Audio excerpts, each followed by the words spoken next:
ask questions of Colonel Grijaldo. Grijaldo. Yes, thank you, Mr. Chairman.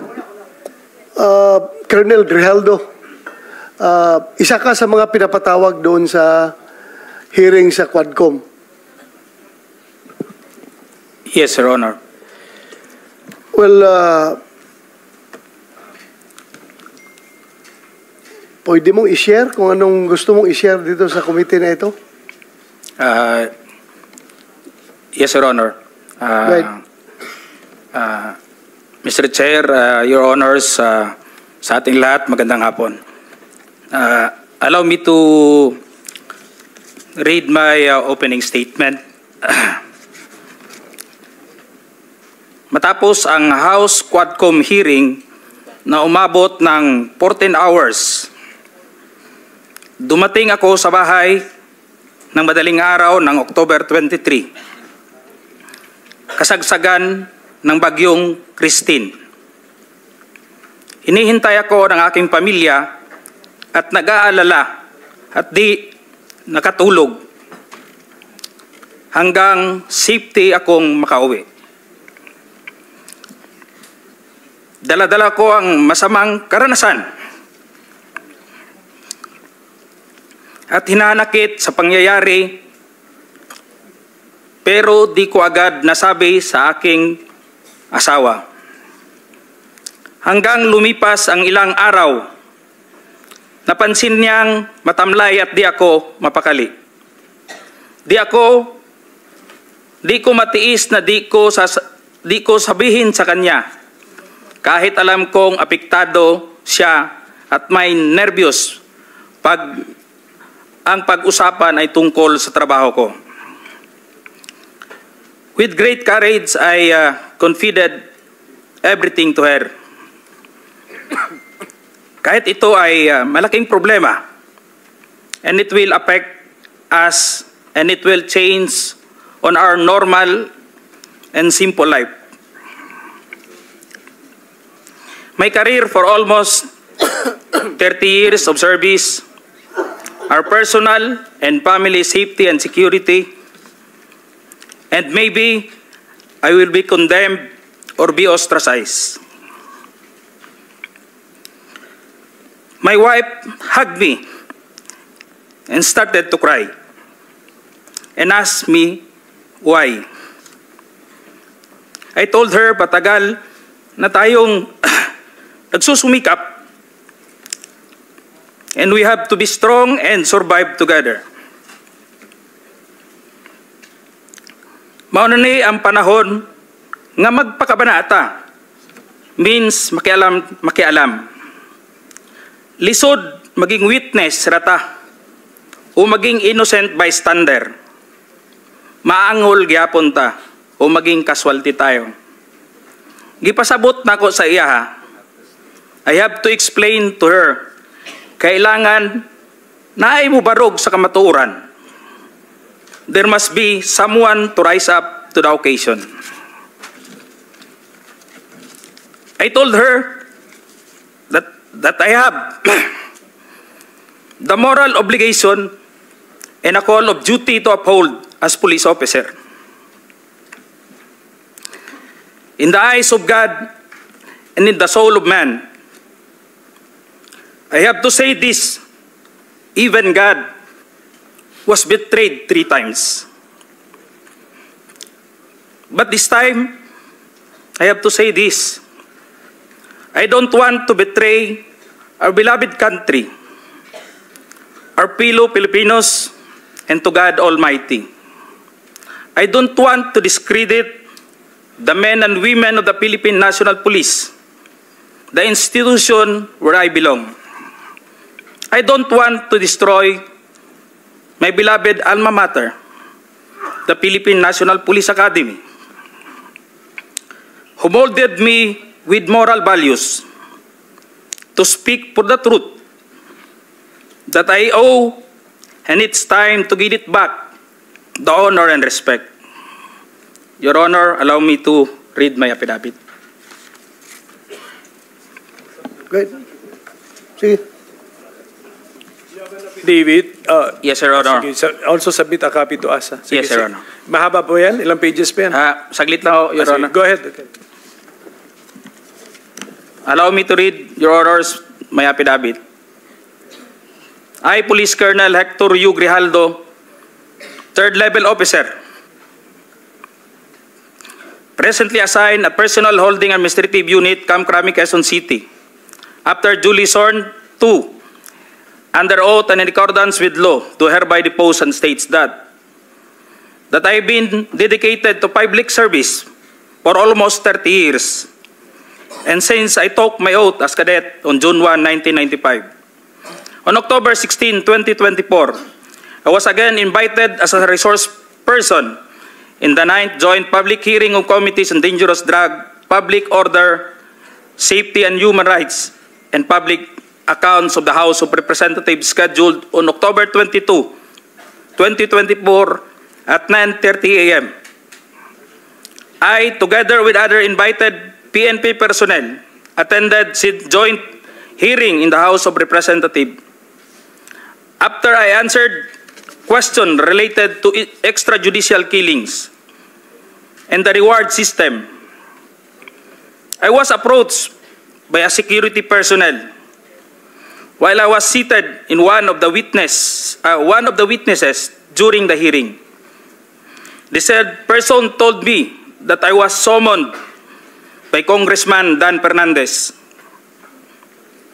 I went out of the room with the security personnel. When we were outside, he told me to go to the left corridor and proceed straight to the end room. While walking, I saw other witnesses who were standing in the corridor, including my classmate, Major Portalesa and Captain Anoba, who was wearing a PNP uniform, and the latter acknowledged me by saluting. When I entered the room, I saw two lawyers of Police Colonel Garma standing inside the room. One of the lawyers approached me and then asked me what we are going to talk about. I said I do not know. After a while, Kong Dan Fernandez entered the room and he asked me to sit beside him on his right side. And then Kong Abante entered the room, sat far end of the chair on the right. One of the lawyers of Police Karma stood near at my back. Kong Dan Fernandez put the paper he was holding on the table and told me, "Ito ang sasabihin mong statement na ito," while pointing on the paragraph on the paper. Ito ang supplemental affidavit ni Colonel Garma. Sabihin mo, alam mo ang reward system. I-confirm mo lang. Kong Dan told me to read the said affidavit. However, I asked the copy of affidavit he was showing to me to read it. He did not give it to me. The lawyer of Police Colonel Garma said, "Ikaw lang ang pwedeng magsabi niyan," sabi ni Colonel Garma. I was puzzled and I asked myself, why me? I respectfully told him that I cannot confirm. They are saying as I have not read the affidavit. We went silent for a while. And then Kong Dan Fernandez said, while holding the affidavit, "Saan ka pwede?" "Dito, noong 1999, about DDS, alam mo to. Pulis ka na sa Davao nito." I politely told him that I was not still with the PNP because I was working with the Bureau of Jail Management and Penology in 1999 that time. After some time, Kong Abante asked me how many years do still I have with the PNP. I answered, I still have 4 years before my retirement. Then he made a remark, "Pwede ka pang maging general." I humbly responded to him, "Masaya na ako sa ranggo ko, sir." Pagkatapos nito, sir, uuwi na lang ako. At magtatanim na lang ako ng kamote sa amin. The cordial conversation between us continued. And I felt that they wanted me to convince me to do what they wanted me to do. Then Kong Abante asked me where I serve as a chief of police. To which I answered, Mandaluyong City Police Station, sir. Kong Abante then persuaded me by saying, ikaw naman, Colonel, ganito na lang.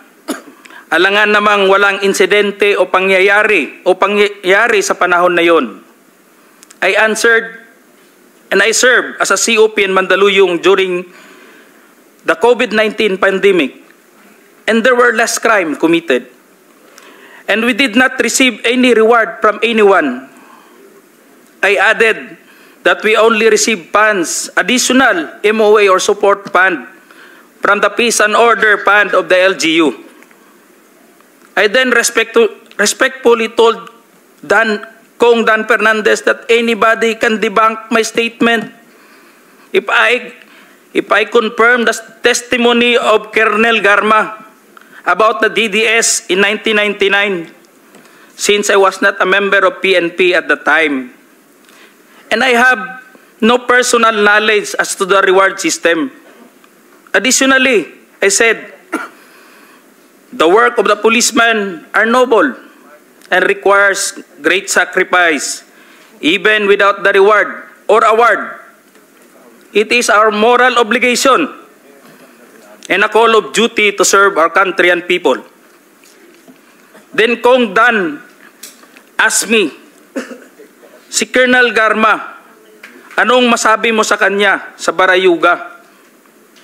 I politely told him I cannot comment on the case. When I respectfully answered him, Sir, mahirap yan. Kasama kami sa nag-iimbestiga at hindi ko alam kung anong kinalaman niya at may investigasyon din sa amin, baka ma-incriminate ako, sir. After the discussion, they did not give me a copy of the second affidavit of Police Colonel Garma. I felt that I disappointed them. Kong Dan Fernandez and Kong Abante left the room, while I and the two lawyers of Police Colonel Garma stayed in the room for a while. I presume that they are about to present the second affidavit of Police Colonel Garma. I asked the two lawyers of Police Colonel Garma why they have chosen me. They did not answer me and just stared at me. And that I went back to the hearing room. When I went back to the hearing room, I immediately called the attention of Police Colonel Lito Patay, who were sitting behind the witness table. We proceeded at the back of the lobby area when they suspended the hearing. I confided and discussed to him what happened in the room with Kong Dan Fernandez and Kong Abante and the two lawyers of Police Colonel Garma. That's all, Mr. Chair. Thank you, Colonel Grijaldo. What motivated you to speak before this committee?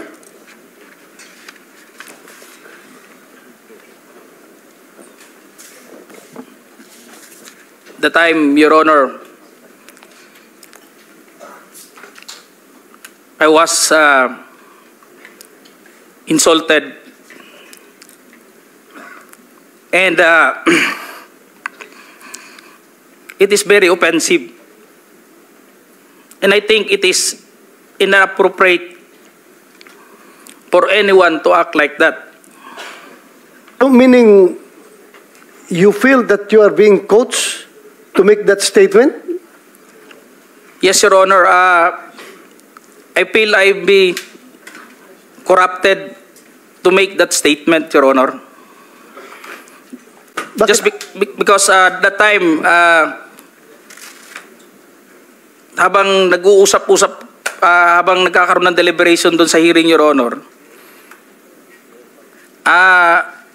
hindi ko alam kung may present nila si Colonel Garman at that time, Your Honor, na mag-ano nung second supplemental, ay yung supplemental affidavit niya. So do you feel harassed? Did you feel harassed? It's an harassment and very offensive, Your Honor, and uncalled for anybody. That time, I was wearing my uniform You're wearing your as uniform police officer. and you are being told to lie. Parang Am I correct? gusto nilang magsisinungaling po ako, Your Honor. So, Colonel Grijaldo, I would like to thank you for your courage. I'm sure maraming police ngayon nanonood. And if you have observed, mabuti na nagsalita ka.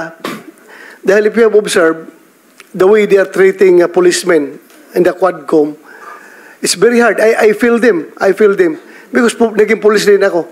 Kapag sasabihan ka lang, answer yes or no. You can only answer yes or no. You're not allowed to explain yourself. So, para bang you are being deprived. You are being deprived of your right to explain yourself. Kaya lalong-lalo na kapag ikaw itinuturuan na itong sasabihin mo, itong paragraph sasabihin mo, o dito, pwede ka ba dito? So, that's very inappropriate and it's very irregular for a lawmaker making an investigation in aid of legislation to make that kind of approach to a resource person na parang pinipilit na itong sabihin mo, iko-coach ka, ito, pwede ka ba dito? Para ang lumalabas na meron talaga silang preconceived na goal na kung anong dapat lang mahit dito, kaya ginaguide yung magiging statement mo. Am I correct? Yes, Your Honor. So ngayon, Mr. Chairman, kung nakikinig yun ang Philippine National Police, lalong-lalo na yung liderato ng Philippine National Police, I don't know what's his reaction with the statement of Grijaldo, because Colonel Grijaldo is just, I congratulate him for being so courageous enough to speak up for the truth in behalf of all the policemen na parang winawalang hiya sa mga tao na dapat hindi magwalang hiya sa inyo. Kung nakikinig yun ang CPNP, I hope this is your person, this is your man. Dapat dipinsahan ninyo ito. Huwag ninyo itong ilagay sa